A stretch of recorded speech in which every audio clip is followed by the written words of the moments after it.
Guy de Maupassant, Contes fantastiques, Contes de Noël. Le docteur Bonenfant cherchait dans sa mémoire, répétant à mi-voix « Un souvenir de Noël, un souvenir de Noël ». Et tout à coup, il s'écria « Mais si, j'en ai un, et un bien étrange encore, c'est une histoire fantastique. J'ai vu un miracle. Oui, mesdames, un miracle la nuit de Noël. » Cela vous étonne de m'entendre parler ainsi, moi qui ne crois guère à rien.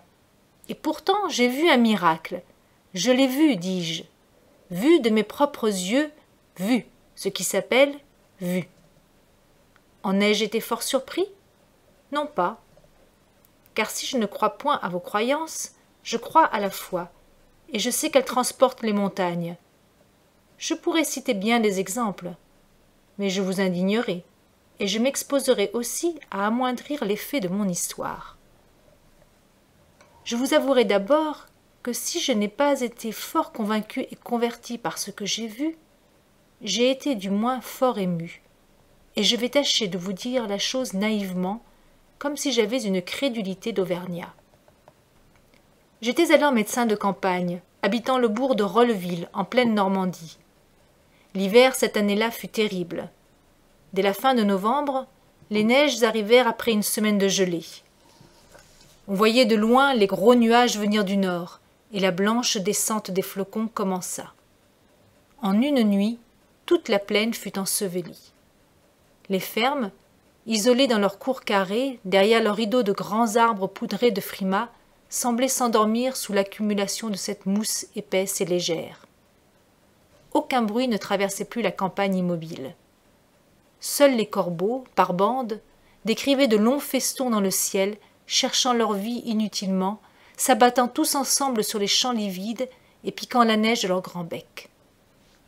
On n'entendait rien que le glissement vague et continu de cette poussière tombant toujours.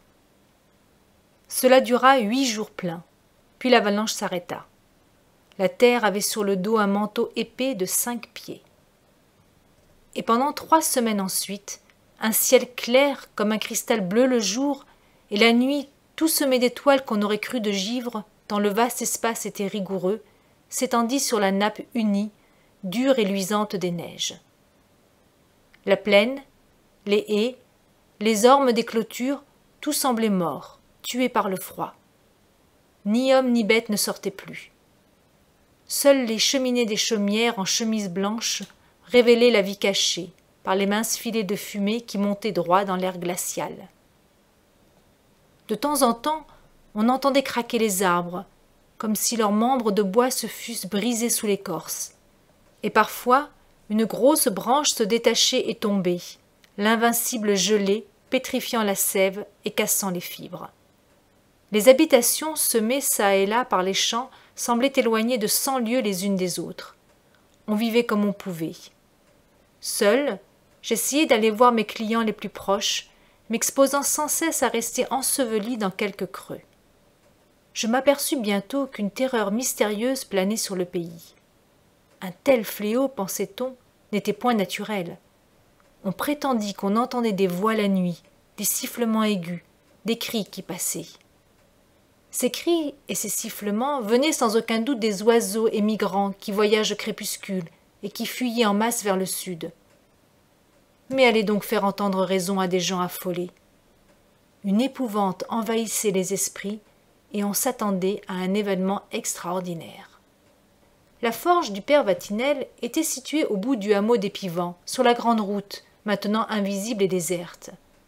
Or, comme les gens manquaient de pain, le forgeron résolut d'aller jusqu'au village. Il resta quelques heures à causer dans les 6 maisons qui forment le centre du pays, prit son pain et des nouvelles, et un peu de cette peur épandue sur la campagne. Et il se mit en route avant la nuit. Tout à coup, en longeant une haie, il crut voir un œuf dans la neige. Oui, un œuf déposé là, tout blanc comme le reste du monde. Il se pencha. C'était un œuf, en effet. D'où venait-il? Quelle poule avait pu sortir du poulailler et venir pondre en cet endroit? Le forgeron s'étonna, ne comprit pas. mais il ramassa l'œuf et le porta à sa femme. « Tiens, la maîtresse, v'là un œuf que j'ai trouvé sur la route. » La femme hocha la tête. « Un œuf sur la route? Par ce temps-ci? T'es saoul, bien sûr. »« Mais non, la maîtresse, même qu'il était au pied d'une haie et encore chaud, pas joli. Le v'là, je me l'ai mis sur l'estomac pour qu'il ne refroidisse pas. Tu le mangeras pour ton dîner. » L'œuf fut glissé dans la marmite où mijotait la soupe, et le forgeron se mit à raconter ce qu'on disait par la contrée. La femme écoutait toute pâle.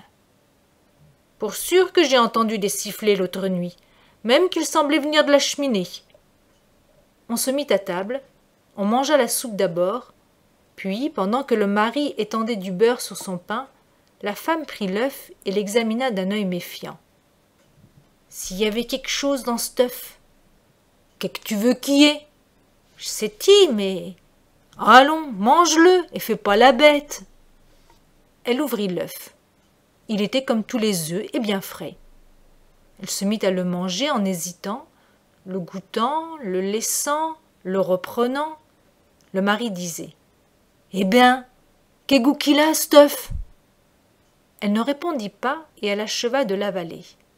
Puis, soudain, elle planta sur son homme des yeux fixes, hagards, affolés, leva les bras, les tordit et, convulsée de la tête aux pieds, roula par terre en poussant des cris horribles.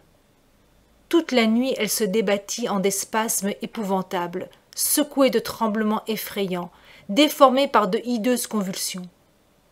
Le forgeron, impuissant à la tenir, fut obligé de la lier. Et elle hurlait sans repos d'une voix infatigable. « Je l'ai dans le corps! Je l'ai dans le corps !» Je fus appelé le lendemain. J'ordonnai tous les calmants connus sans obtenir le moindre résultat. Elle était folle. Alors, avec une incroyable rapidité, malgré l'obstacle des hautes neiges, la nouvelle, une nouvelle étrange, courut de ferme en ferme. « La femme du forgeron qui est possédée !» Et on venait de partout, sans oser pénétrer dans la maison. On écoutait de loin ces cris affreux poussés d'une voix si forte qu'on ne les aurait pas crus d'une créature humaine. Le curé du village fut prévenu. C'était un vieux prêtre naïf. Il accourut en surplis, comme pour administrer un mourant, et il prononça, en étendant les mains, les formules d'exorcisme, pendant que 4 hommes maintenaient sur un lit la femme écumante et tordue. Mais l'esprit ne fut point chassé. Et la Noël arriva sans que le temps eût changé. La veille au matin, le prêtre vint me trouver. « J'ai envie, dit-il, de faire assister à l'office de cette nuit cette malheureuse. Peut-être Dieu fera-t-il un miracle en sa faveur, alors même où il naquit d'une femme. » Je répondis au curé. « Je vous approuve absolument, monsieur l'abbé.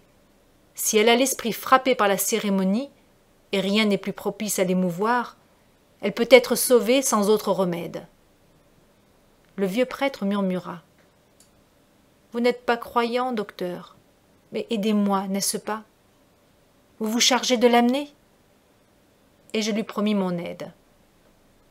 Le soir vint, puis la nuit, et la cloche de l'église se mit à sonner, jetant sa voix plaintive à travers l'espace morne sur l'étendue blanche et glacée des neiges. Des êtres noirs s'en venaient lentement, par groupes, dociles au cri d'airain du clocher. La pleine lune éclairée d'une lueur vive et blafarde tout l'horizon rendait plus visible la pâle désolation des champs. J'avais pris 4 hommes robustes, et je me rendis à la forge. La possédée hurlait toujours, attachée à sa couche. On la vêtit proprement, malgré sa résistance éperdue, et on l'emporta. L'église était maintenant pleine de monde, illuminée et froide. Les chantres poussaient leurs notes monotones, le serpent ronflait. La petite sonnette de l'enfant de chœur tintait, réglant les mouvements des fidèles. J'enfermai la femme et ses gardiens dans la cuisine du presbytère, et j'attendis le moment que je croyais favorable. Je choisis l'instant qui suit la communion. Tous les paysans, hommes et femmes, avaient reçu leur Dieu pour fléchir sa rigueur. Un grand silence planait pendant que le prêtre achevait le mystère divin.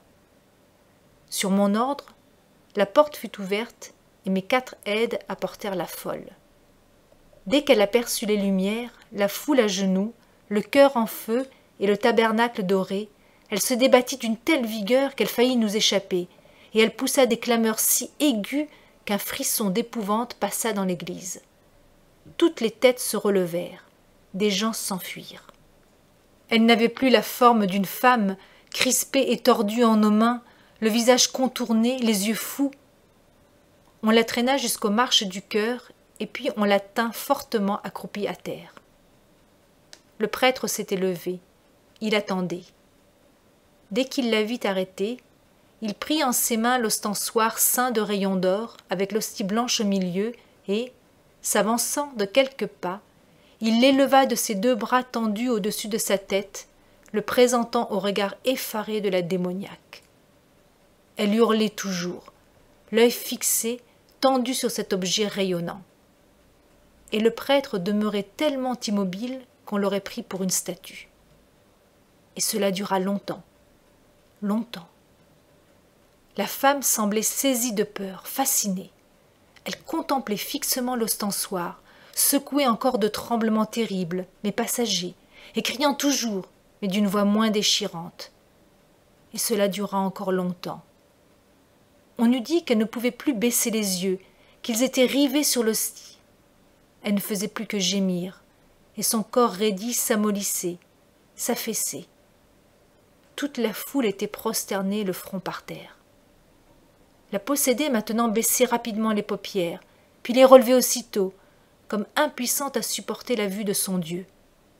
Elle s'était tue.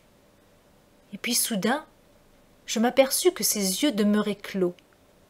Elle dormait du sommeil des somnambules, hypnotisée, vaincue par la contemplation persistante de l'ostensoir aux rayons d'or, terrassée par le Christ victorieux. On l'emporta, inerte, pendant que le prêtre remontait vers l'autel.